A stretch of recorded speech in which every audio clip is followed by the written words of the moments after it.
Last night in Washington and in the early hours here in Islamabad, the President of the United States addressed the world. There was anticipation, there was expectation. And there was a sense that finally we might get some clarity on where this war is headed. We didn't. Because if you strip away the rhetoric, what the President Trump delivered, it wasn't a strategy, it was more of a narrative of success, of decisive victories, of an enemy already broken. Iran's navy, he said, is gone. Its air force in ruins, its leadership decimated, its missile capability severely degraded. It sounded like a victory speech. And yet, within minutes of that speech, Iran was launching fresh missiles. Targets were hit, sirens were sounding, and the war continued. That contrast matters. There is a gap between what is being said and what is actually happening. And that gap is widening. But perhaps the most important part of the speech was not what the President claimed had already happened. It was what he said would happen next. Continuing the campaign of hitting Iran extremely hard over the next 2 to 3 weeks. We're going to hit them extremely hard over the next 2 to 3 weeks. We're going to bring them back to the Stone Ages where they belong. Now pause there. Because this is not a timeline, it's more of a signal. A signal that this war is not winding down, it is entering another phase. And that phase could be escalation. Now this is where the analysis of Professor Robert Pape becomes essential. Professor Pape has spent several years studying how wars evolve and how they spiral. When leaders believe just a little bit more force and a little more pressure and a little more time will deliver victory, they are often stepping deeper into what he calls the escalation trap. And the logic of that trap is simple. Escalation produces resistance. That resistance justifies more escalation. And each round creates the expectation that the next one will finally deliver the results. But you know what? It rarely does. Instead, it pulls both sides deeper into the conflict. More strikes, more retaliation, more pressure, until the war takes on a momentum of its own. And at that stage, you are no longer controlling the war is controlling you. Now listen again to the President's words. 2 to 3 more weeks. If after 5 weeks of sustained conflict, you're still talking about just a few more weeks, then you're not ending the war, you're extending it. And extending it in a way that increases the risk of something far more serious. Because escalation at this stage raises the possibility of a ground offensive. And once that threshold is crossed, wars change. They become longer, costlier, and harder to contain. The President also said the US does not need the Middle East oil. And yet, there they are. That is the definition of a war of choice, not driven by necessity, but driven by decision. And wars of choice are the ones that are most vulnerable to escalation traps because objectives are rarely fixed. They evolve, they shift from nuclear rollback to military degradation to regime change and then back again. And when objectives shift, strategy weakens and confusion reigns. Meanwhile, the cost continues to rise. Markets reacted almost instantly. Oil prices climbed, equities fell because markets understand uncertainty. And uncertainty is now the defining feature of this conflict. The President also told allies to deal with the consequences themselves. This is not leadership, this is more of a shift. Even America's closest allies are distancing them. The British Prime Minister made it very clear this is not their war. This is not our war. We will not be drawn into the conflict. That is not in our national interest. And the most effective way we can support the cost of living in Britain is to push for de-escalation in the Middle East. Inside the US, opposition to this war is growing across party lines. And that too feeds into the escalation trap because pressure at home leads to pressure to escalate abroad, which brings us back to the central question. What changes in the next 3 weeks? More strikes? More destruction? More instability? Iran is still standing. The region is still under pressure. So what exactly is the end state? Because without a clearly defined end state, there is no victory, only continuation. And continuation is costly, which is why the need for diplomacy is greater than ever. Pakistan, along with Turkey and Egypt, has already initiated that process, and now with China, that effort is gaining structure. A ceasefire, talks, protection of civilians, stability in global trade routes, a plan, in contrast to escalation. If there is no deal, we are going to hit each and every one of their electric generating plants very hard and probably simultaneously. So we have two tracks, escalation and diplomacy.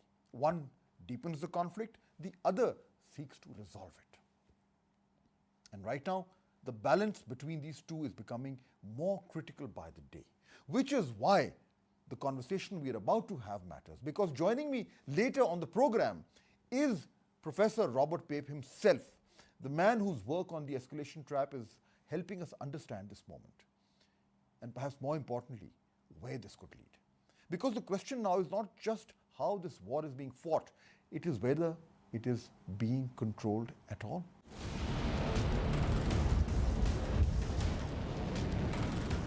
All right, so now let's do a deep dive on President Trump's speech. What does that mean? There's a lot of analysis which is flying around since the morning.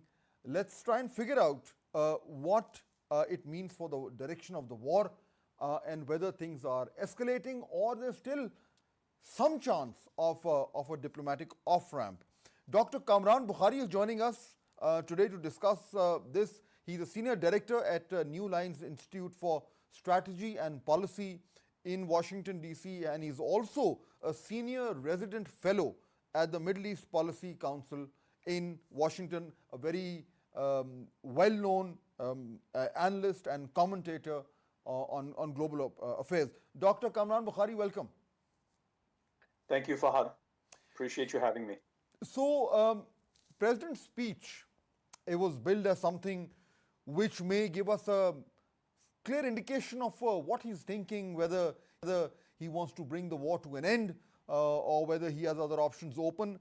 And a lot of people think that he failed to commit on anything and that the situation remains as confused or unclear after the speech as it was before the speech. How do you look at what he said? So there are a couple of different imperatives that the president or any leader in such a has to balance out. First is keeping the public informed about what's going on.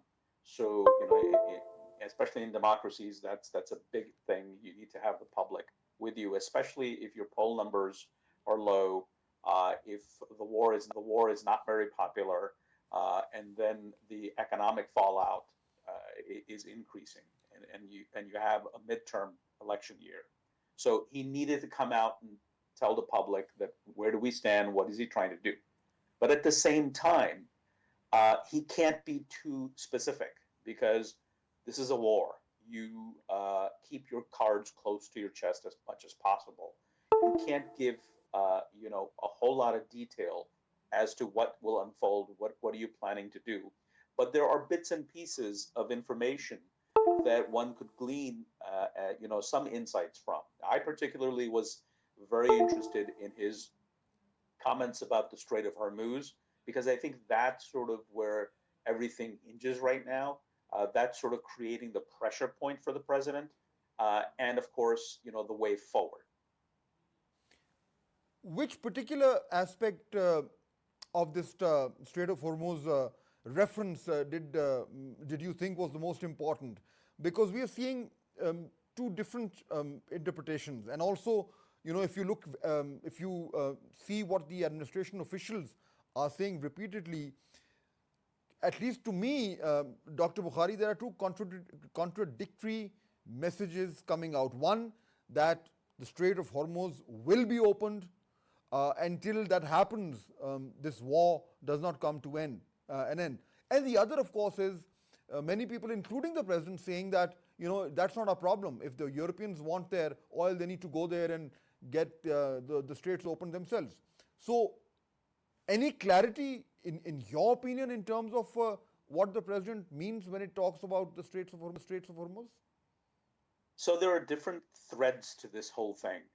The first thing is that he is basically telegraphing that this isn't a pressure point for him necessarily. So what does he mean by that? What he means by that is he says, look, we have a mission.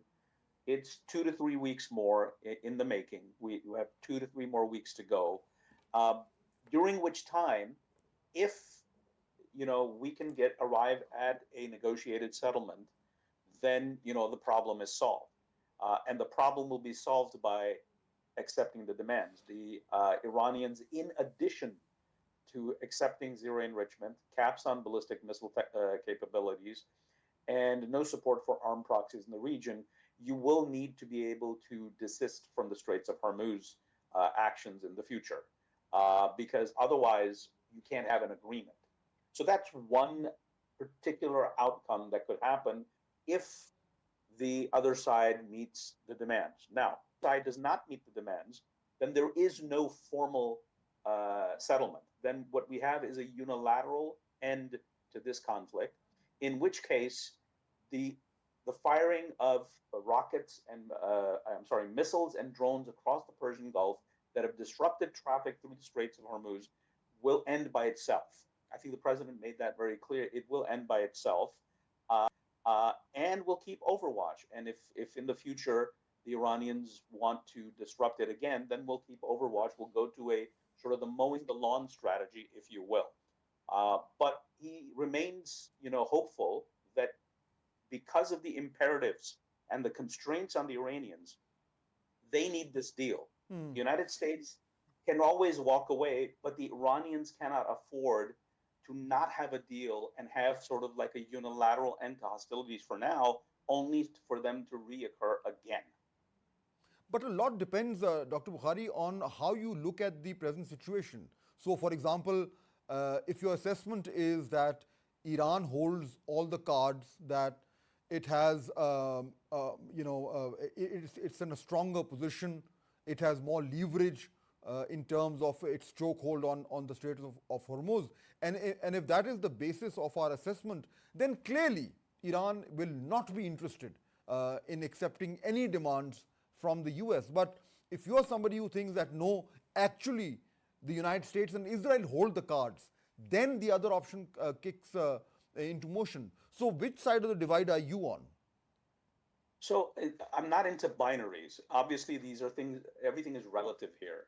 But I look at net strategic terms. Okay, if you look at the battle space in net strategic terms, the Iranians have far more to lose. Mind you, that the Strait, they don't control the Straits of Hormuz, as in like they have a naval blockade or anything of that. What they have done is disrupted the Strait of Hormuz because of the drone and missile firing across the Gulf. So why is that happening? That is happening because they were attacked. This is their only play. And therefore, this isn't something that is sustainable. So the idea that they have control or the cards is terribly misleading. What is their imperative? What is the thing that they must have when everything is said and done? First, they need to bring this war to an end. The more this war goes on, the weaker the regime begins. The red line of the regime is, look, we can only go so far in terms of resisting attacks from the outside. What they cannot tolerate is degradation to the point that the regime begins to struggle to maintain control at home. That is their red line. They need that. And then they don't want to go back to February 27th, which is, they were sanctioned. And now if this happens, if there is no deal, and they know this well, if there is no deal, then they will go back to not just the previous sanctions, but further sanctions. It will be like 1991 Iraq at the end of that war when Saddam was sanctioned, and it was a slow burn from there onwards. That's something they're trying to avoid. So I just don't see how the Iranians hold the cards because what's more important to them? If Hormuz, it's a tactic. It's not more than a tactic to try and get the other side to agree to your terms on the table, which is a challenge in itself. But then, Dr. Bukhari, let me present to you the other point of view. You're saying that they can't hold on. They have to. They want an end to the war. And the other point of view is that, well, actually, if we are into a war of attrition, then the Americans would probably want the war to end earlier. Their reasons for bringing this conflict to an end are far more pressing than Iran's. And if that is the case, then obviously they are in no position to command the kind of demands that they are looking into, and they will then need to, in many ways, give concessions to Iran. So, bottom line, who has more stamina, Iran or the US? So again, I steer away from sort of these absolute sort of who has more, who has less. It's relative, okay? The pain pressure for the United States is the political economic. Okay, so it's a very different kind of pressure. And you're absolutely right. The United States does not have months. The president does not have months. He has weeks before he needs to bring this to a closure because there are constraints on him. But those constraints are very different. They're not existential. The Iranians are hoping. So the Iranians have two goals. One is to resist and to hold out. That is their objective. But can they meet that objective? They cannot assume what the other side will do, that they will be able to hold out. That is their goal, but they have to assume that it's a difficult goal to achieve because of the uncertainty of what the United States and the Israelis do. By now, since last June, they know that the other side throws curveballs and surprises. So they know that very well. So even if they hold out, they don't want to have this war ended in a way that they are left battered and it's a slow spiral downwards from there onward. That's why I brought up the 1991 Iraq and Saddam Hussein analogy. They are very well aware of that, and they don't want to go down that path. So to say that this side, has more, is under more pressure or that, I think that's too simplistic. I think we have to look at the pressures on their own merit, and they're very different kinds of pressures that the two sides are under. So now that finally, Dr. Kamran Bukhari, as you also mentioned that the president said that he would like to wrap up this conflict in a couple of weeks, 2 to 3 weeks. Of course, the timelines are his and he can change them anytime. But if we are looking at, let's say, the kind of timeline that the president has actually mentioned, and of course there's reference to his visit to China also, and the fact that he wants this wrapped up before he gets there. So what can actually happen in a couple of weeks? Because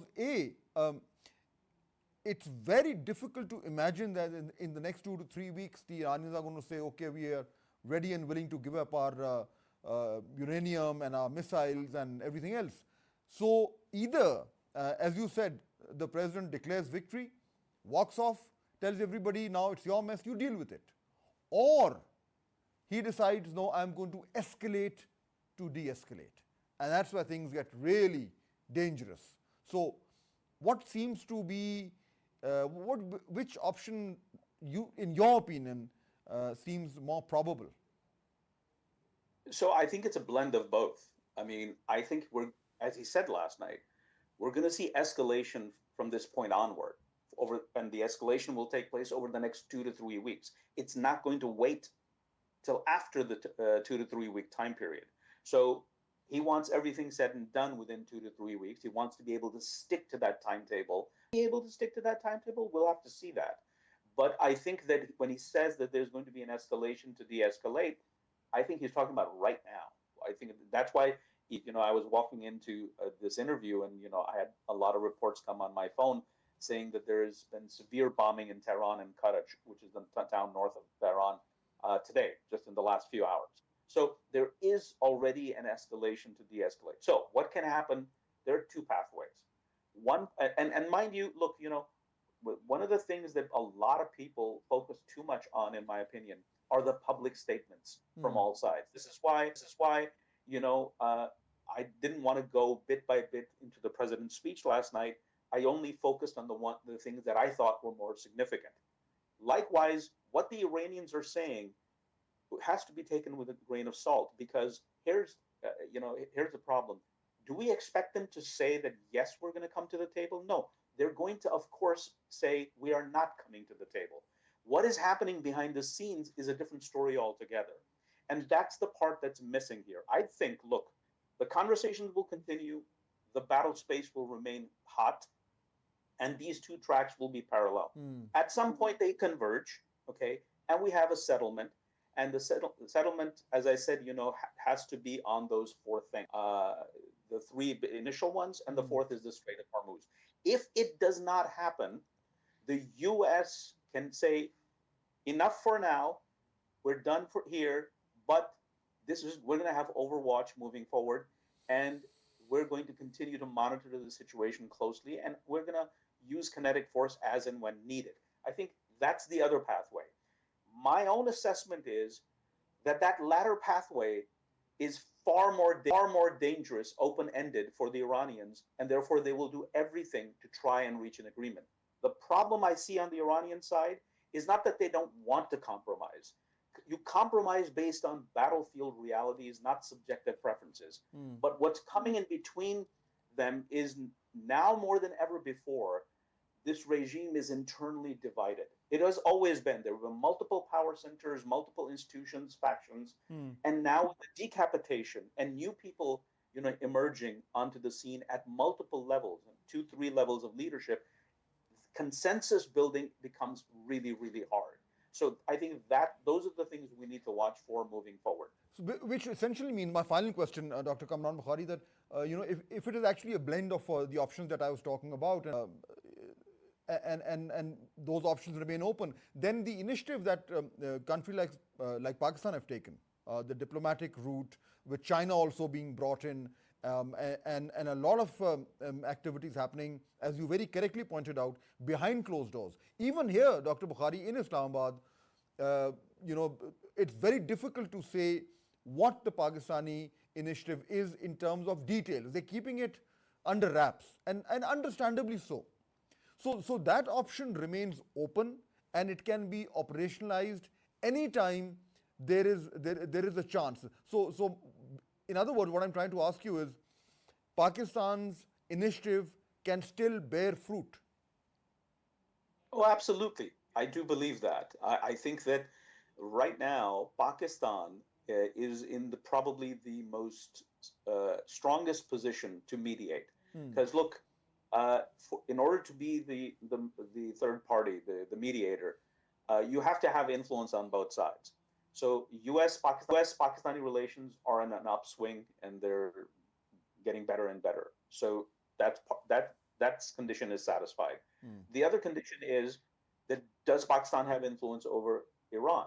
And I think yes. And the way I would describe it is that Iran is strategically lonely in its strategic environment. It has no friends. Okay, there's Russia, and they can't do much for them. There's China, and they have their own issues, and they don't want to get involved in this. Only as part of a diplomatic process.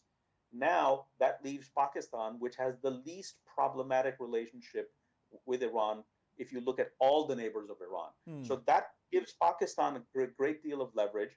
I think the interest here is to actually demonstrate performance. That, look, you asked us to do something, and here's what we've done. And that in turn will set Pakistan in a sort of a relationship or a level of a relationship with the United States that could benefit, that will definitely benefit Pakistan down the road, in the days and weeks and months to come. I think that's the Pakistani interest here, is to make sure that they try their utmost to have a negotiated settlement. I think they're burning the midnight oil on that. But will they be successful? It's largely in the hands of the Iranians, as I said earlier. Are they all on the same page, or their internal differences and their leadership is in such a situation where they cannot arrive at that consensus and then come to the table and tell the Pakistanis, we're ready? Dr. Kamran Bukhari, always a pleasure. Thank you for sharing your analysis with us. We will take a quick break, but when we come back, there's much more to come because we are now talking about whether this war can escalate. And there is no better person to talk about escalation and its dangers than the person who's actually written a book on it. Dr. Robert Pape, one of the most well-known people and experts on the escalation trap, will be.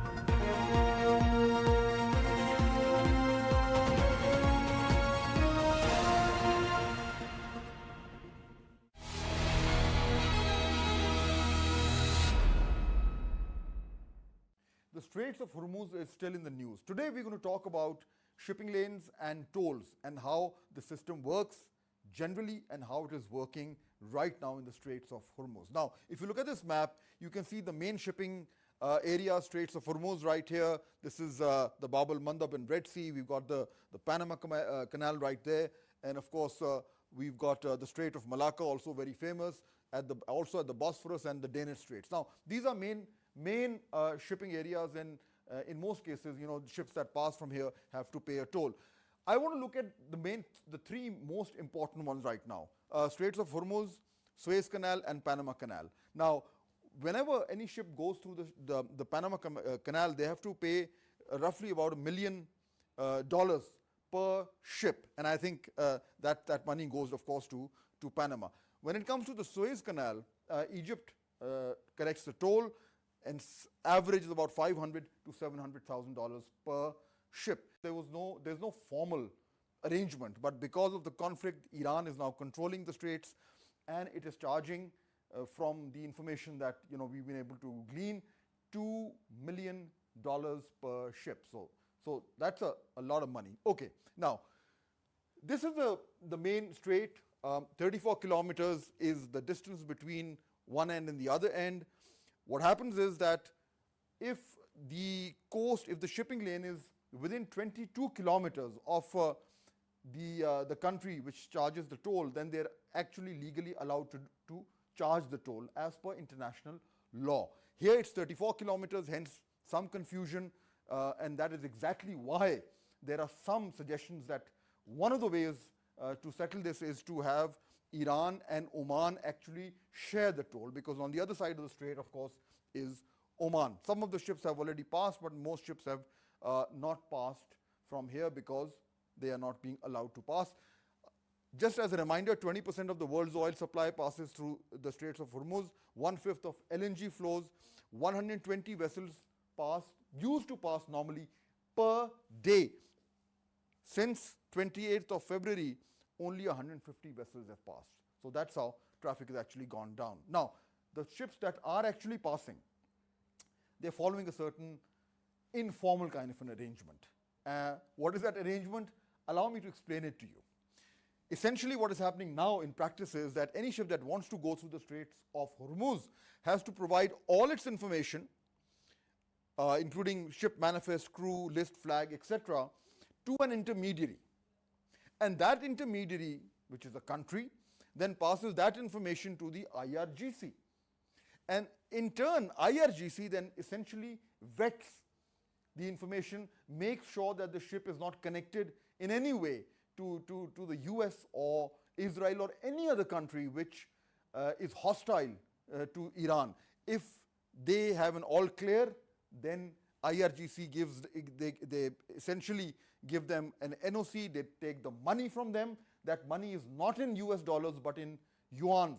So it is now in Chinese banks. The clearance code is given by the IRGC to the ship. The ship takes that, is on its way, and then there's a final check. When they're about to pass through the straits, then the IRGC once again checks with them if they've got the right code that was given to them. If they have it, they're allowed to pass. If they don't, they would probably face some trouble. Now, because of that trouble, you see what's happening here. These are the ships that are passed. This is the fresh satellite map as of 2:43 p.m. today on the 2nd of April. And this clearly shows that these are all the ships that are parked on this side. And These are all the ships that are essentially in the Arabian Sea, and you can see how few ships are actually passing through the straits, which is right here.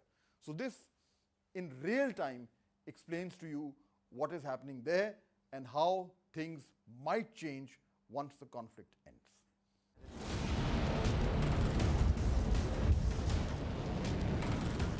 We have a very special guest today, Dr. Robert Pape, a renowned political scientist and international security expert. He's a professor at the University of Chicago and the founder of the Chicago Project on Security and Threats. In recent months, his analysis on his Substack, The Escalation Trap, has made an especially important voice in the discourse around the US-Iran conflict.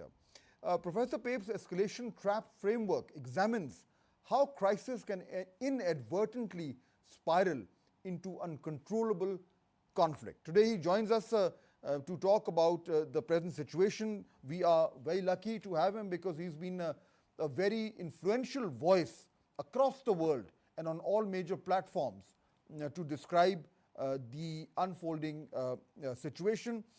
His Substack, The Escalation Trap, is he's going to be live, have a live briefing on it on Saturday. So if you're interested in more questions and answers, you can certainly link onto that at 5 p.m. Eastern US. Dr. Pape, welcome and wonderful to have you on our program today. Thank you very much for having me. Pakistan is one of the most important countries impacted by the war, and it's a true honor to speak with you. Thank you. Thank you. Okay, now as you mentioned Pakistan, of course, we are in the middle of the diplomatic process. In fact, we are in many ways leading it at a very crucial juncture. We've also tried our very best and succeeded so far, Dr. Pape, of not getting involved in the conflict and try and remain a facilitator and a mediator. So now when you're looking at this conflict and its dynamics, recording in progress, and how it has unfolded over the last 4 weeks or more, how do you look at what Pakistan has been doing and what it has achieved so far?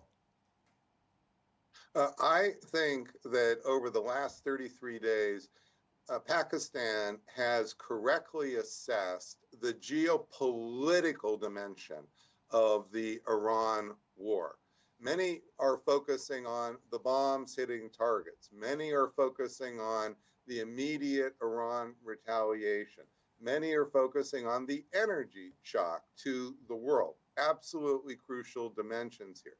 What's special about Pakistan is they have understood that this is changing politics, geopolitics in the region in a major way, and it is leading this, and it is actually trying to organize that. Let me just explain a little bit. What's occurring in the 33-day war is not just a war, not just on the battlefield, and not even just economic. Iran is becoming a new center of world power. Iran is becoming a new center of world power. Mm-hmm. And what do I mean by that? Oil, energy, economics has always been the underpinning of power. What makes a great power? Up until this war, we've talked about the US as a world power, Russia as a world power, China as a world power. Well, Russia is a world power because it has 11% of the world's oil and also about 160, 70 million people. Well, now Iran has double that. It has 20% of the world's oil, and it has just shy of 100 million people. So over time, this control, once you understand the trajectory Iran is on, this is going to change how the balance of power exists in the Middle East, in the world also. And so what you're seeing with Pakistan is they understand that. So that's why they're bringing not just talking with Iran, but they're bringing Turkey, other countries. What you are seeing is Pakistan understanding, perhaps more clearly than any other country, just how much this war is changing geopolitics, and that's why they are involved in geopolitics of the first order. And this change in geopolitics thing to Dr. Pape, the way we look at it here, we're also in many ways trying to figure out the shape of this region once the guns go silent. And I think we would tend to agree with you that the role that is being played, for example, by Pakistan and Turkey and Egypt, these important, influential Muslim countries who are now, in a way, they've emerged as very important middle powers, and they will wield influence in South Asia, in West Asia, and increasingly in the Gulf, because the Gulf is also not going to be what it was beforehand. So when you look at the post-conflict geopolitical situation, do you see this fundamental realignment in terms of which country will be wielding what kind of influence? Yes, essentially, yes. You see, the military battlefield dimension is very, very short term. It may go longer, it may go for months, but it's only one dimension. What's really happened here in 33 days, that's the big change, is not just we had a war and have a war, it's that Iran controls of the world's oil. That is a major, major leverage for geopolitical path to Gulf. And this is one of the things I've been saying on the Substack, is this is going to start to fracture the Gulf states. So they were more or less aligned with America and Israel before. Well, that's already happening. This isn't a future thing. Iraq is already distancing itself strongly from the United States, in part so some of its oil can go through, and Iran will accept that. If you look at Qatar and Oman, they are desperately trying to basically present themselves as neutrals or hide from this whole thing. So what you have is power in Iran growing, and that, of course, creates opportunities for Pakistan. And you mentioned Turkey, you mentioned Egypt, you didn't happen to mention Saudi Arabia, which of course has a relationship with Pakistan. So no surprise to me that Saudi Arabia would want a relationship with Pakistan, because as time goes on, and if Iran's power is growing and America's power is weakening, Saudi Arabia is going to need to look to someone, say, like Pakistan, to minimize the best it can. It may not be able to fully do that, but to minimize the danger Iran poses to its government. So this is where it's a game of geopolitics, sir. So it's not just bombs on a battlefield now. There's a whole level that has changed, and it's changed because of Iran's power. It's control over the Strait of Hormuz, which equals more oil than any other country on the planet, and probably $75 billion to $100 billion a year directly in its government coffers through RMB and China banks, et cetera, et cetera. So this is really a huge shift. We're just barely catching up to this in the United States. I think Pakistan has been ahead of the game in understanding what's occurring. My conversation with Dr. Pape continues. There's much more to talk about right after this short break.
let me just walk back a little bit to where we are today.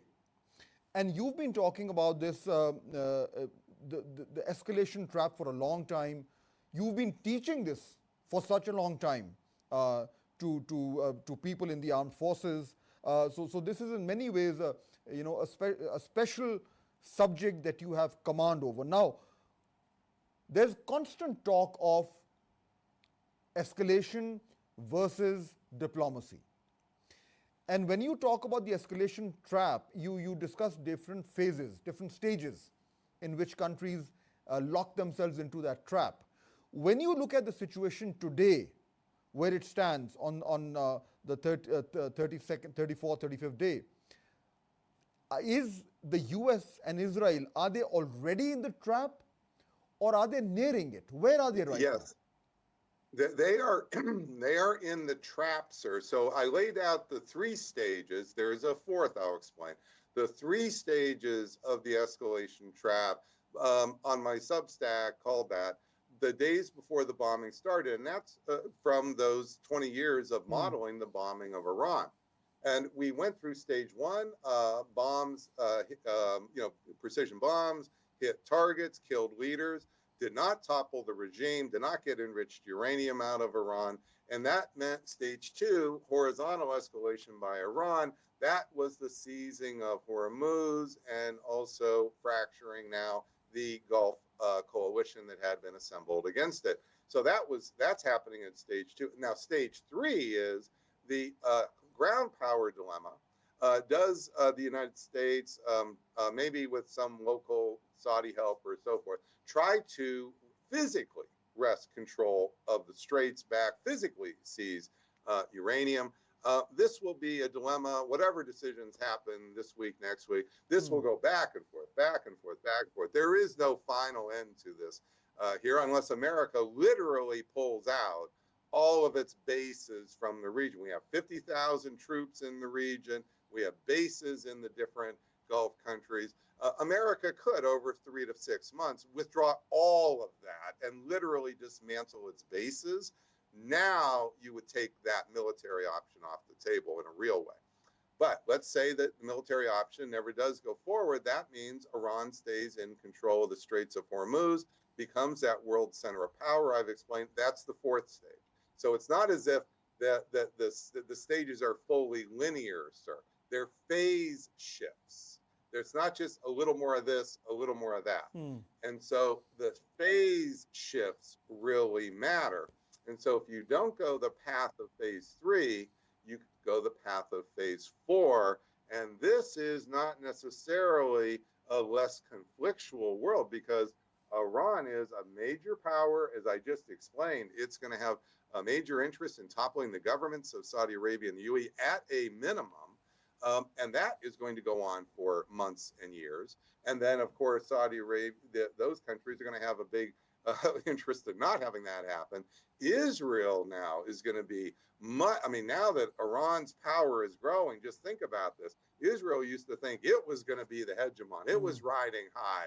That's changed in 33 days. So this is, and if America withdraws from the region, just imagine what that means for Israel. So that puts Israel then on this knife edge even more than it has been. So I don't see that not going forward on the ground means end of war, end of conflict. It is a different escalation stage. But do you realistically expect Donald Trump to actually consider withdrawing from the Middle East or even some other future president? Is that even a possibility, Dr. Pape, given how America's own security concerns are so wedded to the Gulf and the Middle East for like decades? Wouldn't that be considered a huge setback, a failure of foreign policy? Can any political leader in America actually go ahead and do that? Well, at the moment, we talk about this as if it's a choice. I'm explaining we're in a trap and we're being constrained. We're losing control over time. America is losing control to a new world power called Iran. It is Iran is gaining world power. America's losing world power. Now, what will happen in the future? I'm not predicting that X or Y will certainly happen. I'm showing you the trajectories that we're on. And the problem for the United States is there's no equilibrium point where we just go back to 33 days ago, status quo. Oh, we're sorry we killed your supreme leader. We're going to issue an apology, and we're back to Feb 27. There's no going back to Feb 27. There's no trajectory here. This is a trap, a one-way trap. And there's no way to just simply call it off, you see. Trump had a point where he could call it off last June. And he was then going negotiation after he bombed Fordo. That's a different position. That's a different situation than today. Because in June, Iran had not seized the Strait of Hormuz and was not this rising global power. Well, that was then a point, sir, where we could talk about this as the normal war. You know, we've had so many of these issues with Iran, Israel, the U.S. in the last several years. I understand why people think, oh, it's just another bout, another round. No, this is now history making. We've never seen in 33 days a country go from being a relatively important regional state, one of multiple regional states, to world power. That's the phase shift I'm explaining here. And it will take time for the world to figure this out, but they're already figuring it out. I'm telling you, the Gulf states, they got the memo. Pakistan, I believe at least members, parts of your government, got the memo. They're seeing this. Maybe it's still not 2020 vision as I'm presenting it. I'm presenting more of a clear 2020 vision, but they are already intuitively understanding that there are big changes here, and you see it right away. No one can pass through the Strait of Hormuz. Kuwait tried it. What happened to Kuwait? Sunk. So you try to run that gauntlet, and good luck to you. So what happens to NATO then, Dr. Pape? NATO's already going to be a thing of the past. So we were already on the death knell here. But what NATO is, sir, is NATO is not just a political alliance. NATO is a military alliance where the American general literally dictates what happens to other countries' military. That's what NATO is. It is an organization of the militaries of the, well, if now that is any British, French, any German government going there, let their military be dictated by General Kane and the U.S. at this point? Is that even a realistic possibility that General Kane's just going to call up and say, I order you to send your troops and your Navy? Not a chance. When they said no, when those Europeans said no, even though NATO exists on paper, it's de facto dead already. And it may be that over time there will be more direct statements of its death, but this is just the obituary. That's the announcement in the newspaper. The body is already in the morgue. You know, this marks one of the major turning points in this realignment of global forces as you're describing. And so I want to go back to where we started from, Pakistan, diplomacy, the attempt to try and find an off-ramp for the US and for Iran. And now the latest development, Dr. Pape, which is that China has entered this process. Pakistani foreign minister was in Beijing. And then there's a joint document issued by Pakistan and China listing out 5 points of how to de-escalate. So this, in many ways, marks the formal entry of China into this conflict. China appears to be most likely be one of the beneficiaries of this new global realignment that you are also referring to. So based on all of this, and the close relationship between China and Pakistan and how that's playing itself in this conflict, how do you see the geopolitical weight of this alliance now becoming even more important in the days to come? Well, based on the tariffs a year ago, which literally happened a year ago, I was already explaining the big consequence of that is it will hasten China's rise to number one. It will not slow it down. And I was in China visiting all their advanced industries in June when the American government was bombing Fordo. And I met with so many of the elite there, a business elite, et cetera, different BYD. I mean, all kind. And there's no doubt that that is true. It is because of the way the business models work, digital China works. They have their own growth trajectory, and the tariffs are only helping them. So that's why they were able to play hardball with the Trump administration here, and so now this war is even further accelerating China's rise, because what it's going to do is it's a relative game, sir. It's not just the absolute amounts, but America now is likely to lose relative power, because look at the price of oil going up. Who does that hurt more? That's going to hurt America more, Europe more. China is got an economy where it's 80% not oil. Its energy is not as heavily dependent on oil. That is part of a plan that she has unleashed over time. So as time goes on, this is going to be a relative power shift even further in China's favor. Pakistan, again, is trying to be the hub right in the middle of all this.